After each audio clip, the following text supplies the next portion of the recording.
Hey guys, welcome to Aakash tutorial. आज हम लोग इकोनॉमिक्स का चैप्टर पढ़ने वाले हैं जो कि है विकास, क्लास 10th में। तो आप लोग बहुत दिन से बोल रहे थे कि सर आप यूट्यूब में पढ़ा रहे हैं लेकिन नोट्स नहीं दे रहे हैं, तो इसी के लिए मैंने फाइनली वेबसाइट बना लिया है जो कि है NCERThelper.com। ठीक है, आप लोग NCERThelper.com पर जा करके आप लोग नोट्स को लिख सकते हो वहाँ से। ठीक है ना। वैसे आप लोग जब ओपन कीजिएगा तो ये वाला भाग आपका नहीं आएगा। ठीक, वैसे मैंने लॉगिन किया हुआ है, इसी के कारण ये वाला भाग आ रहा है, आप लोगों का नहीं आएगी। लेकिन आप लोग यहाँ से आप लोगों का जो भी नोट्स होगा, ठीक है, क्लास 6 to 12th का जो भी आपको नोट्स चाहिए वो आप लोगों को यहीं से मिल जाएगी। और बाकी जो है, अभी तो वैसे पूरा नोट्स अपलोड नहीं किया है मैंने, तो धीरे धीरे मैं सारा का सारा नोट्स अपलोड कर दूंगा और उसके लिए वीडियो भी बना दूंगा कि जो भी नोट्स मैं अपलोड करूं यहाँ पर वो सारा का सारा आप लोगों को समझ में भी आ जाए। ठीक है ना। और मैं फेसबुक पर भी हूँ, ट्विटर पर भी हूँ, ठीक है, गूगल प्लस पर भी हूँ। वैसे इन तीनों में ज़रूरत नहीं है आप लोगों का, तो इन दोनों पर मतलब फेसबुक पर और ट्विटर पर आप मुझे फॉलो कर सकते हैं, जहां पर आप लोगों को और भी अपडेट मिल जाएगी, जैसे किस दिन वीडियो बनने वाला है और किस दिन वीडियो नहीं बनने वाला है। ये सारा का सारा मैं इसी में अपना फेसबुक पेज पर आप लोगों को पहले ही इन्फॉर्म कर दूंगा। ठीक है ना। तो चलिए शुरू करते हैं हम लोग। जैसे कि इसके लिए मैंने पहले भी वीडियो बनाया था, ठीक है ना। तो वीडियो बनाया था लेकिन उसमें नोट्स आप लोगों को नहीं दिया था, तो आप लोग उस वीडियो को भी देख सकते हो। और मैं अभी जो वीडियो बना रहा हूँ तो इसी के डिस्क्रिप्शन बॉक्स पर आप लोगों को नोट्स का लिंक दे दूंगा, जहाँ से आप लोग नोट्स को डाउनलोड कर सकते हो। ठीक है ना। सॉरी, डाउनलोड तो होगी नहीं अभी, फिलहाल डाउनलोड का कोई फंक्शन नहीं है। आप लोग यहाँ से लिख सकते हो आराम से, दिक्कत नहीं होगी उम्मीद करता हूँ। तो चलिए शुरू करते हैं। जैसे कि है, सबसे पहला अर्थशास्त्र का जनक जो है वो एडम स्मिथ को कहा जाता है। जैसे कि हम लोग सबसे पहले अर्थशास्त्र पढ़ रहे हैं तो अर्थशास्त्र के जनक के बारे में पता होना चाहिए, तो इसी कारण मैंने इसको लिख दिया है कि अर्थशास्त्र का जनक जो है वो एडम स्मिथ है। ठीक है, एडम स्मिथ को ही अर्थशास्त्र का जनक कहा जाता है। सेकंड क्वेश्चन है कि विकास क्या है। तो विकास हम लोग किसको कहेंगे, तो देश, क्षेत्र या व्यक्तियों की आर्थिक समृद्धि की वृद्धि को ही हम लोग कहते हैं विकास। मतलब किसी देश की आर्थिक समृद्धि, या तो फिर किसी क्षेत्र का, या तो फिर किसी व्यक्ति का जो आर्थिक समृद्धि है, मतलब उसको जो वस्तु की आवश्यकता है उसमें यदि वृद्धि होती है तो उसी को कहेंगे हम लोग विकास। ठीक है। उसके बाद है विकास जो है दो बातों को स्पष्ट करती है। पहला क्या है, तो पहला, लोगों के विकास के लक्ष्य भिन्न भिन्न हो सकते हैं। सभी का जो विकास का लक्ष्य होगा वो भिन्न हो सकता है। जैसे कि मान लेते हैं कि मेरे लिए एक कार खरीदना ही विकास है, मान लेते हैं। ठीक है, वैसे तो लक्ष्य बहुत कुछ है लेकिन कार खरीदना ही मान लेते हैं कि मेरा लक्ष्य है। कोई अब किसी का लक्ष्य अलग हो सकता है, मान लेते हैं किसी को एक कंपनी खोलना है तो उसके लिए वो अलग से विकास हो जाएगा। ठीक है ना। तो विकास जो है वो सभी के लिए अलग अलग हो सकता है। दूसरा है कि एक के लिए जो विकास है वो दूसरे के लिए विकास ना हो, यहाँ तक कि वो दूसरे के लिए विनाशकारी भी हो सकता है।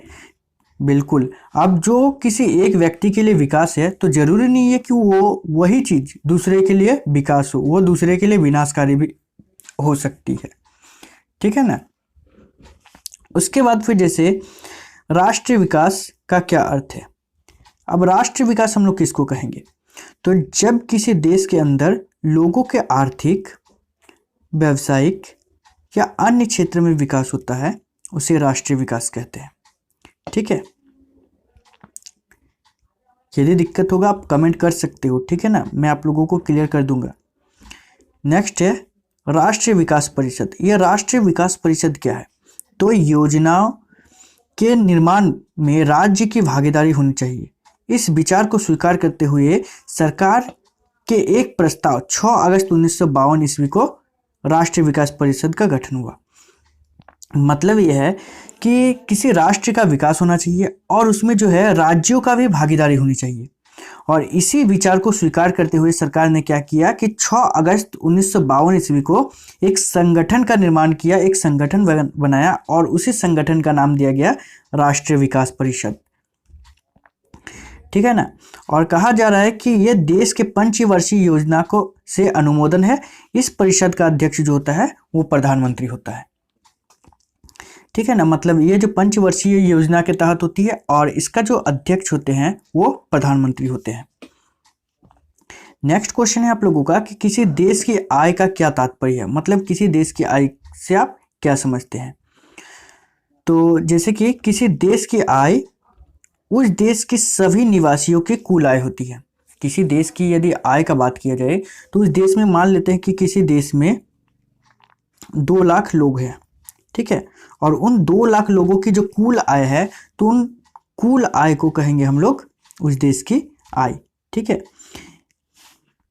जैसे किसी देश की सभी निवासियों की कुल आय से उस देश की आय प्राप्त होती है। अब जो किसी देश की मतलब रहने वाले जो जनता है, जो लोग हैं, उसी की कुल आय से देश की भी आय प्राप्त होती है।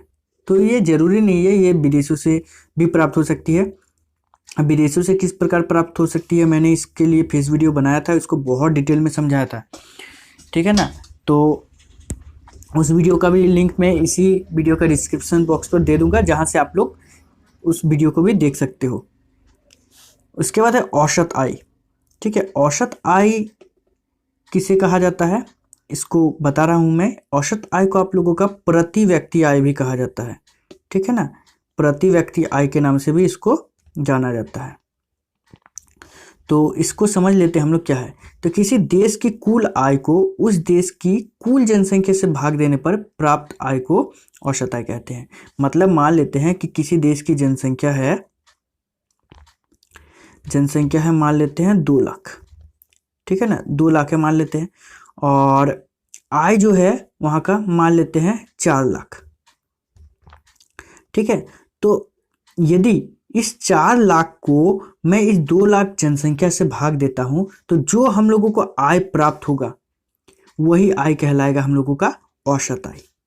ठीक है ना, और औसत आय को प्रति व्यक्ति आय भी कहा जाता है। जैसे कि आप लोगों को अभी अभी बताएं कि औसत आय को प्रति व्यक्ति आय कहा जाता है।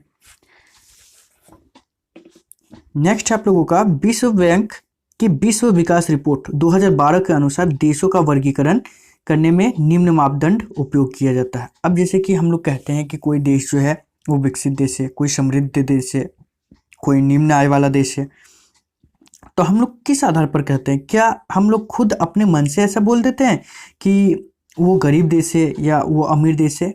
नहीं, बिल्कुल नहीं।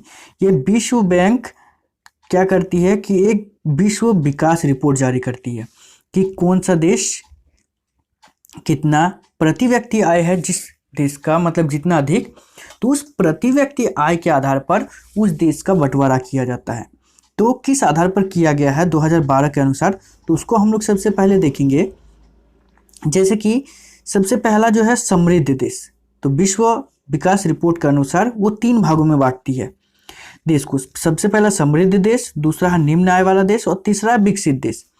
तो हम लोग सबसे पहले इस समृद्ध देश को समझ लेते हैं कि ये समृद्ध देश का मतलब क्या होता है। तो वे देश जिनकी 2010 में प्रति व्यक्ति आय 12,276 अमेरिकन डॉलर प्रति वर्ष या उससे अधिक थी। मतलब 2010 में क्या देखा गया कि वैसे व्यक्ति जिसका प्रति व्यक्ति आय हमेशा प्रतिवर्ष के हिसाब से मापा जाता है। यदि 12,276 अमेरिकन डॉलर है तो उस देश को कहेंगे हम लोग समृद्ध देश।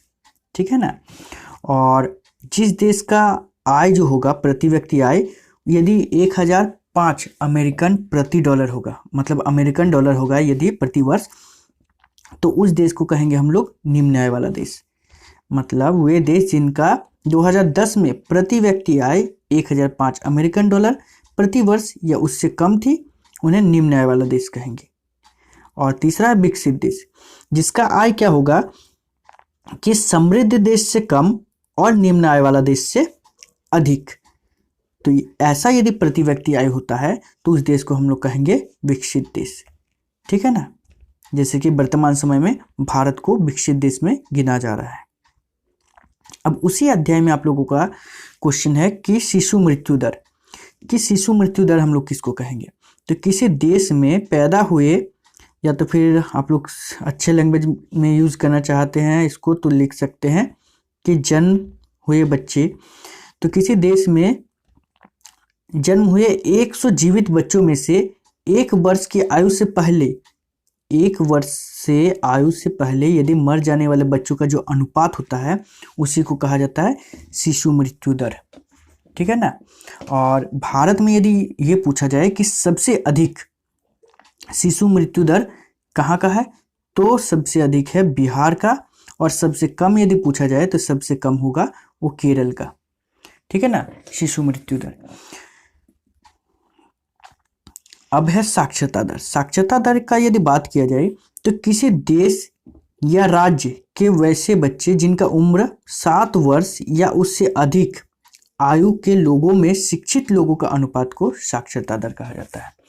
मतलब किसी राज्य में जो है या किसी देश में 7 वर्ष या उससे अधिक आयु का जो लोग है और उसमें शिक्षित लोग जितना है उन दोनों का अनुपात, अनुपात मतलब होता है बटे, ठीक है। मान लेते हैं यहाँ पर, अब इसको निकालने का, अब कैसे निकालिएगा, तो 7 वर्ष वाला जितना व्यक्ति है, ठीक है, 7 वर्ष या उससे अधिक, जरूरी नहीं है कि 7 वर्ष ही, उससे अधिक भी हो सकता है।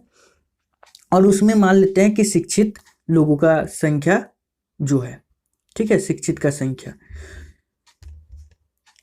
सॉरी हम सिक्का लिख दिया, वैसे शिक्षा मतलब शिक्षित लोगों की संख्या जो इन दोनों का जो बटा होगा, अनुपात जो होगा, उसी को कहेंगे हम लोग साक्षरता दर, ठीक है। अब है आप लोगों का जैसे कि निवल उपस्थिति अनुपात। निवल उपस्थिति अनुपात का मतलब होता है 14 वर्ष या 15 वर्ष की आयु के स्कूल जाने वाले कुल बच्चों का उस आयु वर्ग के कुल बच्चों के प्रतिशत को निवल उपस्थिति अनुपात कहते हैं। मतलब ये हो गया कि जिसका उम्र 14 वर्ष या 15 वर्ष हो गया और वो स्कूल जाने वाले कुल बच्चों का आयु और उसी वर्ग का जो है वर्ग के कुल बच्चों के प्रतिशत को निवल उपस्थिति अनुपात कहते हैं, ठीक है ना। अब जैसे कि है विकास की धारणीयता से आप क्या समझते हैं। तो विकास की धारणीयता का मतलब होता है कि ऐसे प्रक्रिया जो भविष्य की नस्ल की उत्पादकता को हानि पहुंचाए बिना ही वर्तमान नस्ल की आवश्यकता को पूरा करना ही कहलाता है विकास की धारणीयता। मतलब हम विकास करते हैं, लेकिन विकास करने के लिए हम क्या करते हैं कि अपना उत्पादन जो हो रहा है, उत्पादकता को हानि पहुंचाए बिना, मतलब उसको हानि पहुंचाए बिना ही जब हम लोग विकास करते हैं। और या तो फिर इसको सिंपल लैंग्वेज में यदि समझे तो विकास की धारणीयता मतलब होता है कि जब हम लोग भविष्य की पीढ़ी के बारे में सोच करके, ठीक है, भविष्य की पीढ़ी के बारे में सोच करके हम लोग क्या करते हैं, विकास करते हैं, तो उसको कहा जाता है विकास की धारणीयता, ठीक है। अब विकास मापने की यूएनडीपी की मापदंड किन पहलू में विश्व बैंक से अलग है। तो विश्व बैंक विकास मापने के लिए सिर्फ प्रति व्यक्ति आय पर ही ध्यान देते हैं, परंतु लोगों को बेहतर जीवन व्यतीत करने के लिए आय के अतिरिक्त लोगों में बराबरी, व्यवहार, स्वतंत्रता, सुरक्षा और दूसरों से आदर मिलने की इच्छा भी रखते हैं। बिल्कुल, विश्व बैंक क्या करता है, सिर्फ प्रति व्यक्ति आय के हिसाब से लोगों में मतलब माप देता है कि कोई विकसित है या विकसित नहीं है। लेकिन यूएनडीपी क्या करता है कि लोगों में मापदंड करने के लिए उसका प्रति व्यक्ति आय के साथ साथ उसका व्यवहार, स्वतंत्रता, सुरक्षा, शैक्षणिक स्तर, स्वास्थ्य जैसे इन सभी बातों पर ध्यान देती है। जबकि यहाँ पर विश्व बैंक का बताया जा रहा है कि ये स्वतंत्रता, व्यवहार, सुरक्षा और दूसरों को आदर मिलने का जो भी ये है, तो इन सभी को विश्व बैंक ध्यान नहीं देती है, ठीक है। और इस प्रकार हम लोग कह सकते हैं कि यूएनडीपी का और विश्व बैंक का दोनों का जो विकास मापने का मापदंड है, दोनों का अलग अलग है। ठीक है ना। अब केरल को पंजाब से अधिक विकसित क्यों माना जाता है? तो केरल में पंजाब से अधिक साक्षरता दर है, साथ ही वहाँ शिशु मृत्यु दर जो है वो पंजाब की तुलना में भी कम है, जिसके कारण केरल को पंजाब से अधिक विकसित माना जाता है। ठीक है ना। अब जैसे कि विकास के धारी नेता से आप क्या समझते हैं, ये वाला मैंने आप लोगों को कुछ देर पहले ही बताया कि जब हम भविष्य की पीढ़ी के बारे में सोचकर संसाधन का उपयोग करते हैं और अपने दैनिक जीवन में विकास करते हैं, उसे विकास की धारी नेता कहते हैं। मतलब विकास करने के लिए हम लोग जब भविष्य के बारे में भी सोचते हैं, जिसको कहा जाता है विकास की धारणीयता। तो ये सारा का सारा आप लोगों को था, सभी इंपॉर्टेंट क्वेश्चन ही है। ठीक है, सब आप लोगों का एग्जाम में आया हुआ क्वेश्चन है या तो फिर एग्जाम में आने वाला क्वेश्चन है। और भी आप लोगों को लग रहा है कि नोट्स में कुछ क्वेश्चन ऐड होना चाहिए तो आप लोग कमेंट कर दीजिए, मैं नोट्स में सारा का सारा क्वेश्चन को ऐड कर दूंगा जो आप लोग कमेंट कीजिएगा, जो भी क्वेश्चन। ठीक है ना।